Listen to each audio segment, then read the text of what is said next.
عقل حلال، عقل حرام سے روکا گیا ہے۔ وَلَا تَأْكُلُوا أَمْوَالَكُمْ بَيْنَكُمْ بِالْبَاطِلِ، اور دیکھو اپنے مال آپس میں باطل طریقوں سے مت کھاؤ۔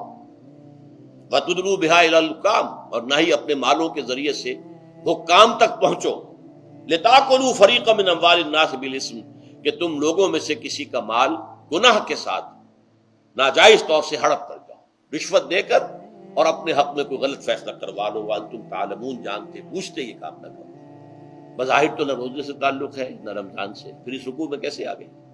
بڑا گہرا تعلق ہے، اول و آخر کا تعلق ہے۔ پہلی آیت میں مجرد رمضان روزے کی جو فضیلت بیان کی گئی تھی یا حکمت، غایت کیا تھی؟ تقویٰ۔ یہ تقویٰ کا معیار ہے۔ تقویٰ جو ہے ظواہر کی بنیاد پر نہیں ہے، اگرچہ ظاہر بات ہے کہ ظواہر بھی دین کا حصہ ہے۔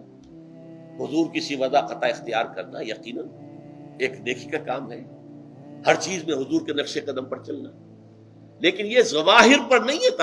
تقویٰ دل میں ہو، التقویٰ ہا ہونا، التقویٰ ہا ہونا، التقویٰ ہا۔ 3 مرتبہ حضور نے اپنے سینہ مبارک اور قلب مبارک کی طرف اشارہ کر کے فرمایا تقویٰ یہاں ہوتا ہے، تقویٰ یہاں، جب یہاں ہوگا تو پورے وجود میں سرایت کر جائے گا۔ لیکن اس میں اہم ترین بات کیا ہے؟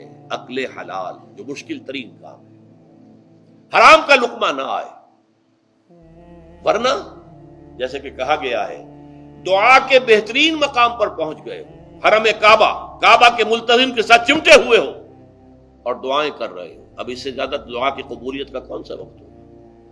یا آپ کھڑے ہو گئے جبل رحمت کے اوپر سب سے اونچے مقام پر جا کر، اور آپ نے 2 گھنٹے سے ہاتھ اٹھائے ہوئے ہیں، اللہ اے اللہ یا رب یا رب، لیکن حضور نے فرمایا کہ ایسے بہت سے لوگ ہیں، رجل یطیل السفر اشخص اغبرا، ایک شخص ہے سفر کی وجہ سے بہت لمبا سفر کر کے درباندہ تھکا باندھا ہے، اور اس کا وہ احرام جو ہے وہ بھی میلا کچیلا ہو چکا ہے۔ ظاہر بات ہے آج کی بات نہیں ہو رہی ہے، جبکہ آپ 4 گھنٹے میں تو پہنچ گئے جدہ، اور پھر 2 گھنٹے میں مکہ پہنچ گئے، اور جا کر 2 گھنٹے میں آپ نے جو ہے عمرہ کیا اور بات چھٹی، احرام کھل گیا۔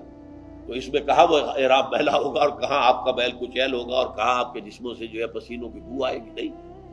لیکن جو یہ سب کرتے تھے اور پھر کعبے سے ملتزم سے چمٹ کر دعا کرتے تھے، یا رب یا رب، یمد یدیہ الی السماء، وہ ہاتھ اٹھاتا ہے آسمان کی طرف، یا رب یا رب، وَأَنَّىٰ يُسْتَجَابُ لِذَٰلِكَ، اور اس شخص کی دعا کیسے قبول ہو؟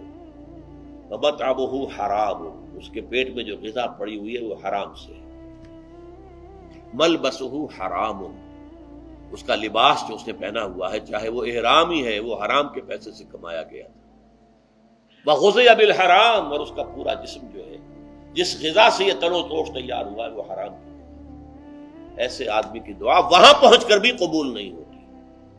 لہذا تقویٰ کا اصل معیار عقل حلال، روزی حلال کی۔ اگر یہ نہیں ہے تو آپ نے متقیوں کی شکل بنا لی اور بہت ہی آپ نے اپنے ظاہر کو جو ہے بہت آراستہ پیراستہ کر لیا سنت رسول سے، لیکن اللہ کی نگاہوں میں اس کی کوئی قدر و قیمت نہیں ہوگی جب تک کہ آپ کا رزق حلال ہو۔